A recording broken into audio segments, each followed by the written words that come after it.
Good morning, students. Today we will discuss about the endocrine system. आज हम endocrine system के बारे में पढ़ेंगे कि हमारी एंडोक्राइन ग्लैंड्स कौन कौन सी होती हैं, ठीक है, और वो कौन से हार्मोन सिक्रीट करती हैं। जैसे हमारे एंडोक्राइन ग्लैंड्स होती है, एक्सोक्राइन ग्लैंड्स होती है और हेट्रोक्राइन ग्लैंड्स भी होती हैं। जो ये अलग सब ग्लैंड्स क्या करती हैं, अलग अलग हार्मोन प्रोड्यूस करती हैं और ये अलग अलग हार्मोन्स हमारे हर ऑर्गन की या फिर हमारे बॉडी फंक्शनिंग के लिए रिस्पॉन्सिबल होते हैं, ठीक है, वो हेल्प करते होते हैं। जैसे हमारा इंसुलिन है, वो ग्लूकोज के लेवल को मेंटेन करके रखता है, ठीक है। तो ऐसे ही हम अलग अलग हार्मोन की स्टडी करेंगे इसमें। An organ which secretes particular chemical substances for use in the body and for discharge into the surrounding. क्या है ये? एक ऑर्गन होता है जो सिक्रीट करता है एक पर्टिकुलर केमिकल, ठीक है, कोई लिक्विड केमिकल प्रोड्यूस करता है जो हमारी बॉडी के लिए जो यूज होता है बॉडी में, किसके लिए? For discharge into the surrounding. ये हमारी बॉडी के लिए यूज होता है जो सब्सटेंस, केमिकल सब्सटेंस होता है, और ये डिस्चार्ज होके या तो हमारे उस पर्टिकुलर ऑर्गन में जाता है या फिर आपके सराउंडिंग्स में चला जाता है, ठीक है। ये आपके there are 3 types of glands in our body. First one is endocrine gland, exocrine gland and heterocrine gland. Exocrine gland ये देखो स्ट्रक्चर दिखा रखा है, एंडोक्राइन ग्लैंड का भी दिखा रखा है। एक्सोक्राइन ग्लैंड कौन से होते हैं? जो आपके ग्लैंड सेल्स होते हैं जो आपके आउटसाइड प्रेजेंट रहते हैं, और एंडोक्राइन में आपके जो अंदर ब्लड फ्लो सिस्टमिक जो सर्कुलेशन के साथ में प्रेजेंट होते हैं, उसको हम कहते हैं एक्सोक्राइन ग्लैंड। नेक्स्ट आता है एक्सोक्राइन ग्लैंड्स। क्या होते हैं हमारे? Exocrine glands are glands that secrete their products into ducts. वो ग्लैंड्स होते हैं जो अपना प्रोडक्ट डक्ट्स में सिक्रीट करते हैं, ठीक है। एक्सोक्राइन ग्लैंड हमारे क्या होते हैं? वो ग्लैंड्स होते हैं जो जो अपनी सिक्रीशन कहाँ पे करते हैं? डक्ट्स में करते हैं। फॉर एग्जाम्पल ये देखो डायग्राम में दिखा रखा है कि जो एक्सोक्राइन स्वेट ग्लैंड है, ठीक है, ये दिखा रखे ऊपर की तरफ स्वेट ग्लैंड हमारी स्किन के ऊपर प्रेजेंट होती है। वहां पे हमारे क्या होते हैं? पोर्स होते हैं। तो ये पोर्स क्या करते हैं? इनमें ये देखो यहाँ से यहाँ डर्मिस लेयर है और ये एपिडर्मिस लेयर है। तो डर्मिस लेयर में नीचे की तरफ क्या होते हैं आपके? ये स्वेट ग्लैंड प्रेजेंट होती है, ठीक है, और यहाँ पे ही आपकी स्वेट सिक्रीटिंग सेल्स होती हैं। और ये स्वेट सिक्रीटिंग सेल्स क्या करती हैं? स्वेट सिक्रीट करती रहती हैं और सिक्रीट करके फिर ये इन डर्मिस में से होते हुए और एपिडर्मिस में से होते हुए आपके पोर्स के थ्रू क्या होती है? बाहर की तरफ निकलती है। तो नेक्स्ट आपका आता है कि एग्जांपल्स क्या क्या है स्वेट ग्लैंड के। स्वेट ग्लैंड के एग्जांपल्स क्या है ग्लैंड्स के? फर्स्ट आपका हो गया जैसे स्वेट ग्लैंड, सलाइवरी ग्लैंड, ठीक है, mammary gland and stomach and liver. ये सब क्या है? ग्लैंड्स हैं जहां से हमारे कोई ना कोई पर्टिकुलर हार्मोन सिक्रीट होता है। स्वेट ग्लैंड होगी जैसे ये दिखा रखी है नीचे, ये एपिडर्मिस जो डर्मिस लेयर में होती है, ये क्या करती है? ये स्वेट को यहाँ से सिक्रीट करती है। स्टमक के अंदर भी ग्लैंड्स होती हैं जो आपकी पैराइटल सेल्स होती हैं, वो सिक्रीशन करती हैं। मेमरी ग्लैंड होती है, सलाइवरी ग्लैंड्स होती है और स्वेट ग्लैंड, अलग अलग तरह की ग्लैंड्स होती हैं। नेक्स्ट आपका आ गया एंडोक्राइन ग्लैंड्स। ये हमारी एक्सोक्राइन ग्लैंड्स थी, अब आगे एंडोक्राइन ग्लैंड्स। एक्सोक्राइन ग्लैंड्स आपकी ये हैं जो आपकी सिस्टमिक सर्कुलेशन से बाहर हैं।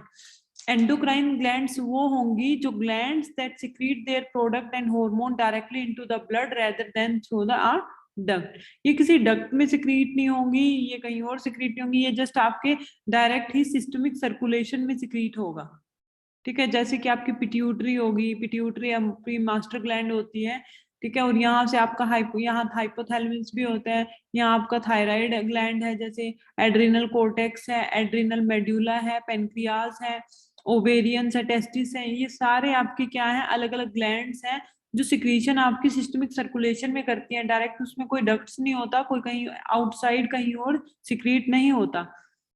For example pituitary, pancreas, thyroid gland and adrenal gland. Next हमारी होती है हेट्रोक्राइन ग्लैंड्स। अब हेट्रोक्राइन ग्लैंड्स कौन सी होती है? These are glands that perform both endocrine and exocrine functions. For example pancreas. वो ग्लैंड्स होती हैं जो आपकी एंडोक्राइन फंक्शन भी फॉर्म करती हैं और आपका एक्सोक्राइन फंक्शंस भी फॉर्म करती हैं। उसको हम कहते हैं हेट्रोक्राइन ग्लैंड्स, ये आपका स्ट्रक्चर दिखा रखा है हेट्रोक्राइन ग्लैंड का। इसमें आपका ऊपर की तरफ लीवर होता है और ये आपका गोल ब्लैडर ग्रीन कलर का दिखाया हुआ है और ये बीच में पेनक्रियाटिक डक्ट्स दिखा रखा है। जो ये लीफ लाइक स्ट्रक्चर है इसको हम पेनक्रियाज कहते हैं। लास्ट वाले पार्ट को हम टेल कहते हैं। बीच में ये बॉडी हो गई और ये आगे हेड हो गया और बीच में आपकी ये मिडरिब जो है यहाँ पे आपका क्या होगा, पेनक्रियाटिक डक्ट होगा। ठीक है, ये पेनक्रियाटिक डक्ट आपका सीधा कहाँ पे जाके ओपन होगा, इंटेस्टाइन में, जो कि इंटेस्टाइन के ड्यूडेनम पार्ट में जाके ओपन होगा। अब नेक्स्ट आपका है एंडोक्राइन सिस्टम। एंडोक्राइन सिस्टम आपका क्या होगा, consist of glands and group of capillaries which facilitate diffusion of hormone to blood stream. वो ग्लैंड्स होती हैं, वो कैपिलरीज होती हैं जो आपकी हॉर्मोन्स के डिफ्यूजन को ब्लड स्ट्रीम में बढ़ा देती हैं। ठीक है, उनको हम कहते हैं एंडोक्राइन सिस्टम। जैसे कि ये देखो, इसमें आपका दिखा रखा है, ये बीच में ब्लड कैपिलरी है, इधर आपकी एंडोक्राइन सेल है और साइड में आपकी टारगेट सेल भी है। तो और ये सिक्रीटरी वेसल्स है। तो एंडोक्राइन सेल ने इन सिक्रीटरी वेसल्स से आपका सिक्रीशन किया और ये हार्मोन मॉलिक्यूल आपके कहाँ जाएंगे, जो हार्मोन रिलीज हुआ एंडोक्राइन सेल से, ये रिलीज होने के बाद आपका ब्लड कैपिलरीज में जाएगा और ब्लड कैपिलरीज में से फिर ये आपका कहाँ जाएगा, टारगेट सेल पे जाएगा। They are commonly referred as the ductless gland because the hormone secreted directly into bloodstream. इनको हम ductless gland क्यों कहते हैं, क्योंकि डायरेक्ट सिक्रीशन करते हैं मॉलिक्यूल्स का। ठीक है, और जो हमारी एक्सोक्राइन थी उनमें क्या होता है, उनमें कोई ना कोई डक्ट्स होते हैं जो वहां तक पहुंचाने का, जो आपको पर्टिकुलर अपने जैसे हॉर्मोन्स हैं अगर किसी टारगेट सेल तक पहुंचाने होंगे तो वो आपके डक्ट हेल्प करेंगे उसमें। बट इसमें आपका क्या होगा, एंडोक्राइन में आपका डायरेक्ट सिक्रीशन होगा। नेक्स्ट आपका है एंडोक्राइन सिस्टम। एंडोक्राइन सिस्टम क्या होगा, it consist of a number of glands. Endocrine में आपके अलग अलग ग्लैंड्स होती हैं। ठीक है, एंडोक्राइन में आपका क्या होता है, पिट्यूटरी ग्लैंड है, thyroid gland, parathyroid gland, adrenal gland, pancreas, thymus gland. ठीक है, ये आपके अलग अलग ग्लैंड्स हो गए। अब पिट्यूटरी ग्लैंड क्या होती है, पिट्यूटरी ग्लैंड का स्ट्रक्चर दिखा रखा है, देखो इसमें एंडोक्राइन सेल्स भी होती हैं। एंटीरियर पिट्यूटरी हार्मोन का स्ट्रक्चर है, इसमें आपकी वीनस ब्लड भी है, इसमें आपका आर्ट्रियल पिट्यूटरी है, ये साइड में आपकी क्या है, आर्ट्रियल ब्लड है जो ये रेड कलर का दिखा रखा है। और ऊपर की तरफ आपके न्यूरोसेक्रेटरी न्यूरॉन्स दिखा रखे हैं जो, जिनको हम हाइपोथैलेमस भी बोल देते हैं। हाइपोथैलेमस के अंदर आपका न्यूरो हॉर्मोन्स हैं। ठीक है, और नेक्स्ट आपका क्या है, hypothalamic hypophysial portal system. Hypothalamic hypophysial portal system ये बीच में प्रेजेंट है और ये पोस्टीरियर पिट्यूटरी आपका साइड में प्रेजेंट है। ठीक है, ये आपका हो गया पिट्यूटरी ग्लैंड का स्ट्रक्चर। अब नेक्स्ट हम देखते हैं पिट्यूटरी ग्लैंड के बारे में। देखो पिट्यूटरी ग्लैंड में आपका हाइपोफाइसिस होता है, एडिनोफाइसिस होता है, न्यूरोफाइसिस होता है और हाइपोथैलेमस होता है। हाइपोथैलेमस आपका कहाँ पे होता है, ऊपर की तरफ प्रेजेंट होता है। और ये हम किसकी बात करें, पिट्यूटरी ग्लैंड की। एडिनोफाइसिस, न्यूरोफाइसिस। एडिनोफाइसिस क्या होता है, anterior lobe, it is influenced by hormone which come from the hypothalamus. अब हाइपोथैलेमस हमारा ऊपर वाला पॉइंट है, यहाँ से आपके हार्मोन सिक्रीट होते हैं पिट्यूटरी में। ठीक है, तो मास्टर ग्लैंड हम इसी को बोलते हैं क्योंकि इसमें आपका हाइपोथैलेमस, न्यूरोथैलेमस, एडिनोफाइसिस ये सारी सिक्रीशन इसी में ही होती हैं।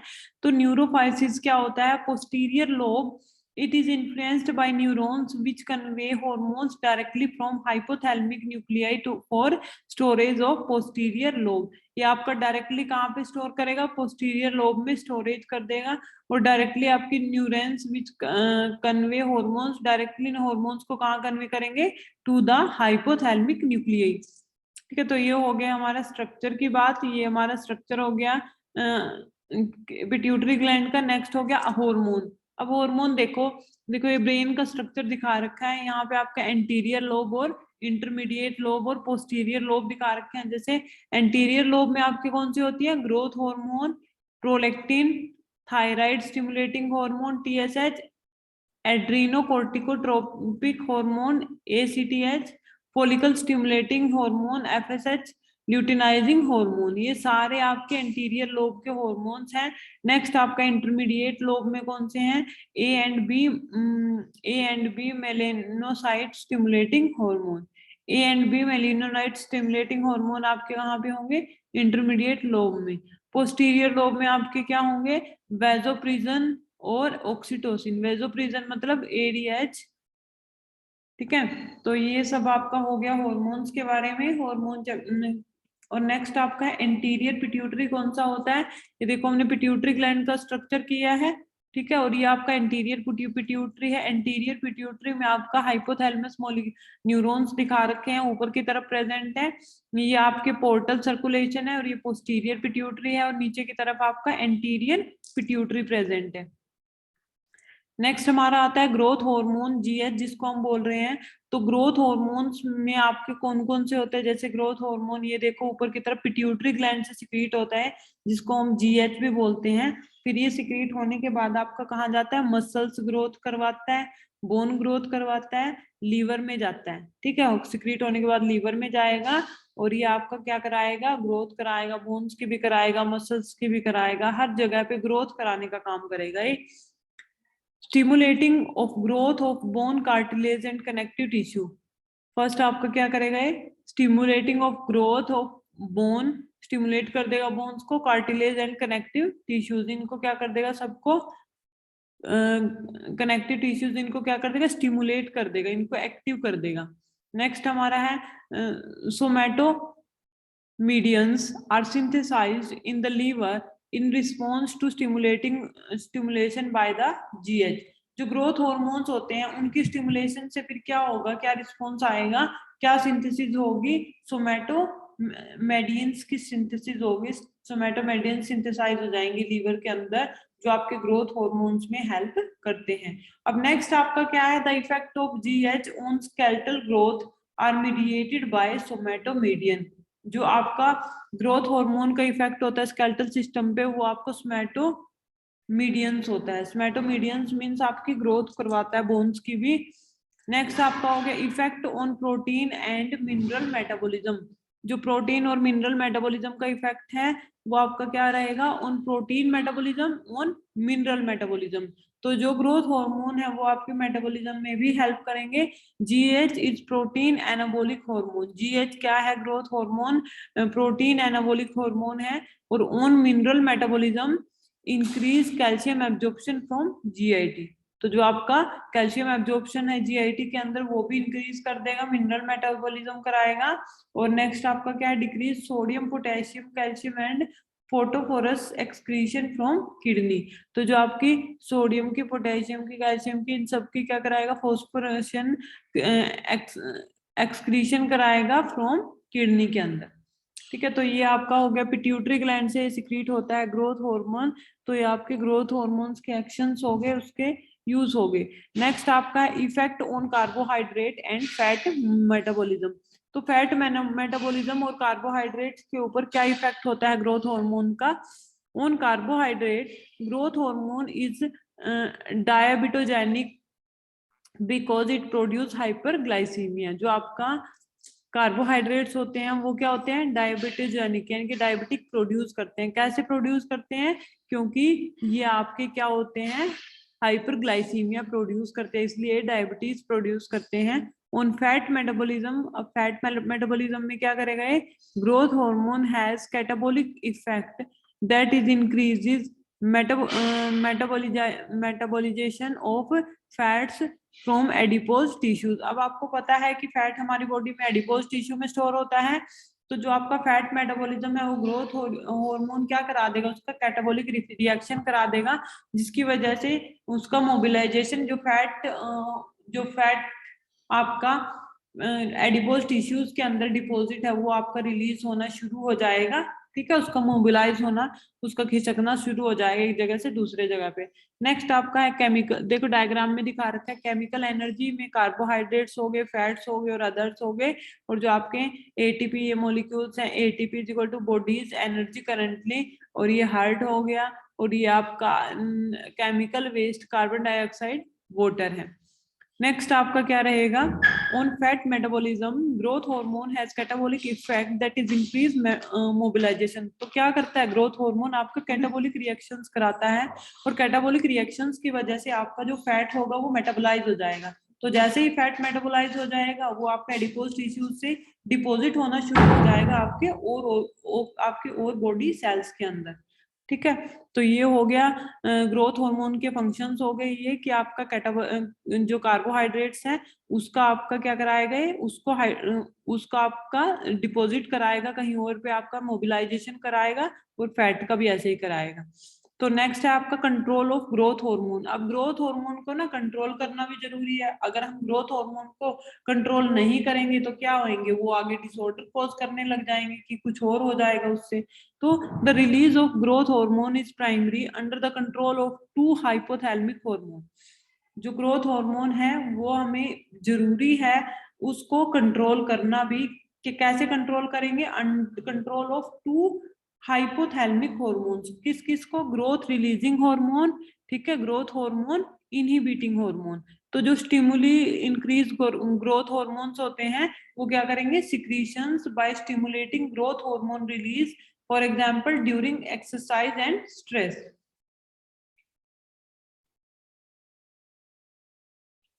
सिक्रीशंस कैसे होगी उसकी, इंक्रीज कैसे होंगे, growth hormone stimulating hormones release exercise और स्ट्रेस के टाइम पे क्या होंगे, वो स्टिमुलेट होंगे। तो स्टिमुलेट डिक्रीज कैसे होएगी, growth hormone secretions by release of GHIH also called somatostatin, उसको हम सोमैटोस्टेटिन भी बोलते हैं। फॉर एग्जांपल ये देखो, जो आपका गिंगटियाज्म होता है, गिंगटियाज्म क्या होता है, it is due to over production of growth hormone. Growth hormone की ज्यादा प्रोडक्शन होती है ड्यूरिंग एडोलसेंट। जब एडोलसेंट एज में होते हैं तो ग्रोथ हार्मोन ज्यादा प्रोड्यूस होता है। It is characterized by tall structure bilateral gynecomastia, large hand and feet. जिनके लार्ज हाथ हो जाते हैं, लार्ज पैर हो जाते हैं, पूरी बॉडी ही बड़ी हो जाती है, तो वो आपके किसके साइड इफेक्ट होते हैं, ग्रोथ हार्मोन ज्यादा हो जाता है उनमें। और इसको हम, जब हाइट ज्यादा हो जाती है उसको हम गिंगटियाज्म बोलते हैं। और आपकी एक्रोमेगलेंसी क्या होती है, acromegaly, it is due to excessive secretion of growth hormone during adulthood. जब ज्यादा ग्रोथ हार्मोन सिक्रीट हो जाता है अडल्टहुड में ही, बचपन में, अडल्ट होते हुए, बड़े होते हुए, तो उस टाइम पे क्या हो जाता है, एक्रोमेगलेंसी हो जाती है। तो जैसे कि ये फेस दिख रखा है कि इसमें आपके ब्रॉड एंड थिक, ब्रॉड हो जाएगा फेस, थिक नोज थिक हो जाएगी, ठीक है। और थिनिंग ऑफ स्किन, स्किनिंग आपकी थिकनिंग, स्किन भी आपकी मोटी हो जाएगी, प्रोमिनेंट ब्रो हो जाएंगे, और आपके prognathism, elongations and widening of the mandible, जो मैंडिबल होगा वो आपका इलोंगेटेड हो जाएगा, ऐसे जो ऊपर वाला मैक्सिला नीचे वाला मैंडिला है ना, ऐसे लंबा हो जाएगा, ठीक है। तो बड़ा भद्दा सा दिखेगा, इस तरह का स्ट्रक्चर हो जाएगा बॉडी का। So this is all about your growth hormone. आज हमारा ग्रोथ हार्मोन हमने पढ़ लिया है, ठीक है। इसके बाद हम आपका डिजीज जो होती है इसकी वजह से उसको बढ़ेंगे। दो हमने कर लिए, गिंगटियाज्म हो गया हमारा, एक्रोमेगेंसी हो गया है, नेक्स्ट आपका आ जाएगा ड्वार्फिज्म, जो, ठीक है। और उसके बाद हमारे पिट्यूटरी ग्लैंड के दूसरे हार्मोन्स के बारे में हम पढ़ेंगे। ड्वार्फिज्म क्या होता है, आपका डेफिशिएंसी, जब ग्रोथ हार्मोन कम सिक्रीट होता है तो शॉर्टनेस ऑफ चरदा की आपका साइज बढ़ता नहीं है, ठीक है, तो स्मॉल हो जाते हैं, गिंगटियाल हो जाते हैं, ठीक है। डेलिकेट एक्सट्रीमिटीज की आपकी साइज नहीं बढ़ पाता, हाइट नहीं बढ़ पाती आपकी। So thank you for today. I hope you understand about the endocrine system, about the hormones.